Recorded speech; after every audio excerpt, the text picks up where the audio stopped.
Lakini jambo la pili ambalo limejitokeza katika matumizi ya vyeti vya ndoa, kuna vyeti vinavyotolewa na baraza na kuna vyeti vinavyotolewa na serikali na NITA. Mfumo wa sasa inaonekana huduma za serikali zinakwenda kutambua vyeti vinavyotolewa na serikali tu, na vyeti vya BAKWATA vinaonekana havina nafasi. Lakini bado umma wetu ulikuwa haujakaa sawa, hujapata maarifa, na leo tumejua kwa nini na vipi tuishi. Kulikuwa na changamoto ambayo sasa ni kuzitambua ndoa.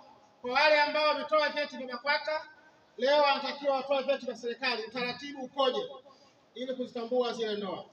Ile eneo pia lilipitiwa kwa kina, na tunamshukuru Mwenyezi Mungu kwamba japo maeneo tumekubaliana. Kuna maeneo tunakosea kwa mujibu wa utaratibu na kuna maeneo hayako wazi.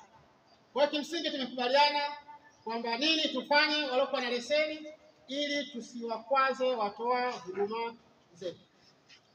Lakini kuna eneo ambayo pia ilikuwa ni gumu katika namna bora na nzuri inayokubalika ya uandishi wa vyeti vya ndoa katika maeneo yenye migogoro, kiasi kwamba ili mtu anapotoa cheti kikienda kule kionekane cheti halali.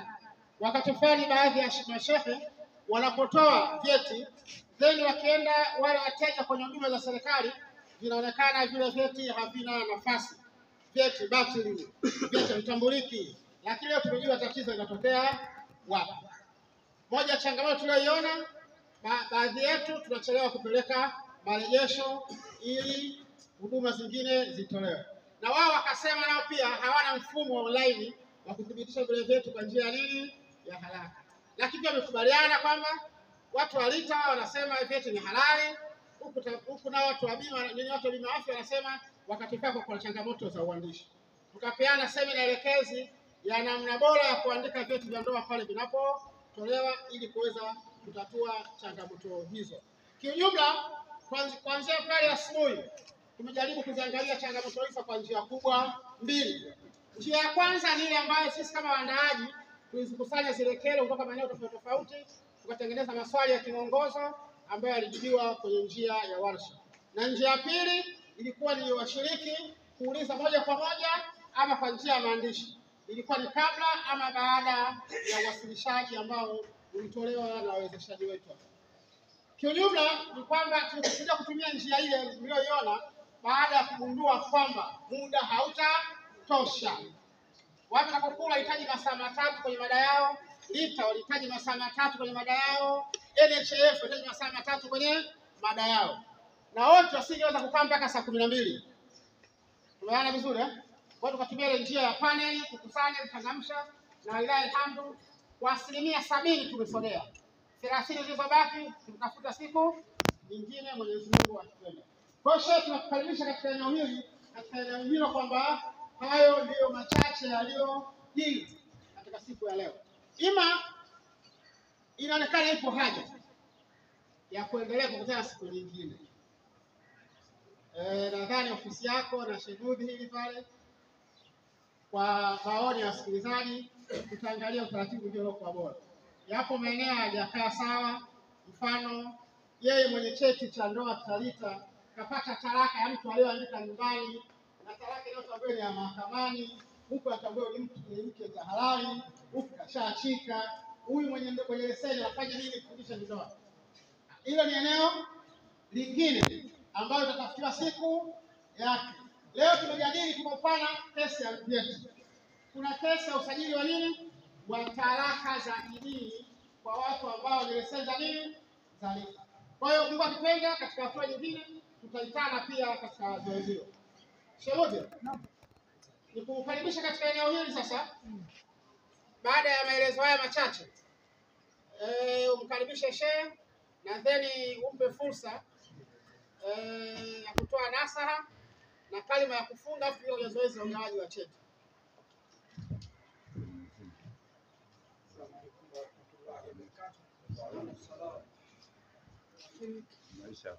Utendaji si miongoni mwa watu bora kuongoza.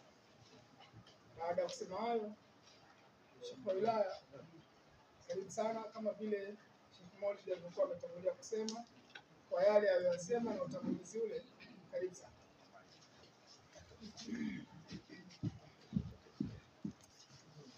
Bismillahirrahmanirrahim. لله رب العالمين والصلاة والسلام على رسول الله صلى الله عليه وعلى آله وسلم. فانكحوا ما طاب لكم من النساء مثنى وثلاث ورباع. صدق الله العلي العظيم. السلام عليكم ورحمة الله وبركاته. Hayo ndio maudhui yenyewe. Maudhui yetu yamesimama hapo. Kwa hiyo kwanza ni washukuru wenzangu wote waliokuwepo hapa tokea muda wenu huo wote mliokuwepo, pamoja na ninyi washiriki wa semina hii. Niwashukuru kwa uvumilivu na hatua ambayo umeichukua ya kuisimamisha kuja kusikiliza haya na kufuata mwongozo. Na kufanya hivyo maana yake ndio dini. Yaani nyinyi mmekubali kusimamia kuwaongoza watu wakae katika sawa. Maana mnapokwenda kufungisha ndoa, mnafungisha kimefika. Au kuna mtu mwingine kazi yake kuandika jeki basi. Kwa mziki. Yaani kuna mtu mwingine akachukua leseni tu, yeye kazi yake bwana nimeoa tayari niandikishe, naandika tu basi. Unafanya kazi hiyo bwana, mtu anakuja kuandika bwana maana kazi hiyo kuiunga hata kwa maana kila mmoja na sheria za jamhuri.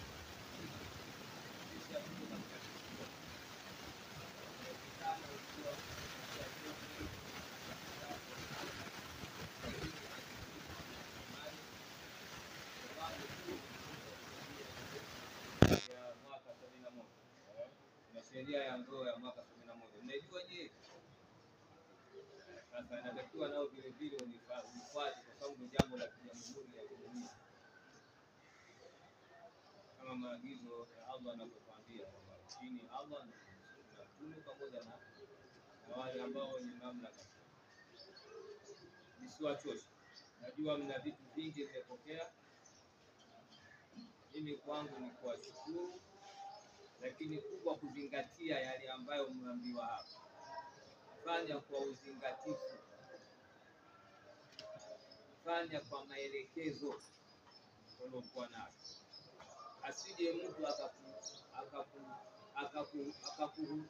akakughilibu manake, kwa sababu ana pesa nyingi kaja nazo pale, naye anahitaji chochote ili umpatie, utafungwa.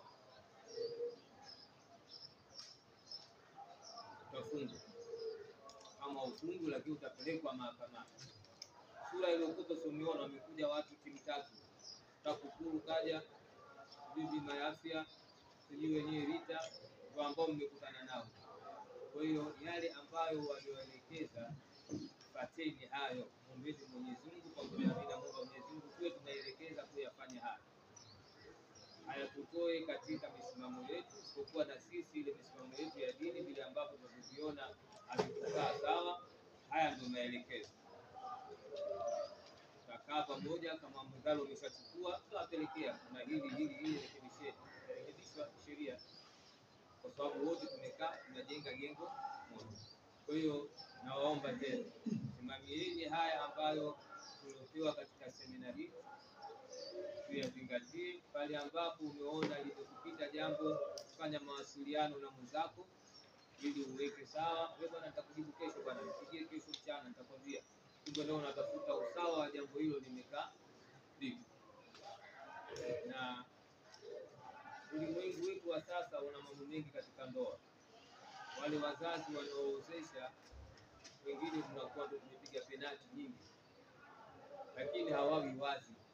Sasa wewe unapokwenda, hakikisha unakuwa mkavu kuuliza wewe ndo nani, wali wako ponye, wala usione tabu, muulize, kwa sababu ndio umesimamia. Ukikosea maana wewe ndio msimamizi wa ile ndoa. Kwa hiyo nadhani mengi mshapewa tayari, haya tunarudia tu. Kwa hiyo niwaombe tuyashike yale ambayo tuliokuwepo katika semina hii, na kwa kuwa mimi nimeamua kuja kufunga semina hii, niseme kwamba hii semina sasa hivi imefungwa au tunaisitisha mpaka, kwa sababu hatutafunga moja kwa moja, tutarudia tena kama alivyosema mwongozaji. Kwa hiyo tumesimamisha kwa muda huu, basi niko tayari kuendelea na lingine ambalo linalohitajika kufanyika. Asante shehe wetu. Sasa tunakwenda kwenye zoezi la ugawaji wa vyeti. Kwenye vyeti hapa kuna changamoto mbili. Kuna wengine sio waandishi wa habari, ni upigaji wa picha. Kila mtu anatamani amachesi hata mtu ampige picha inapokea. Mbona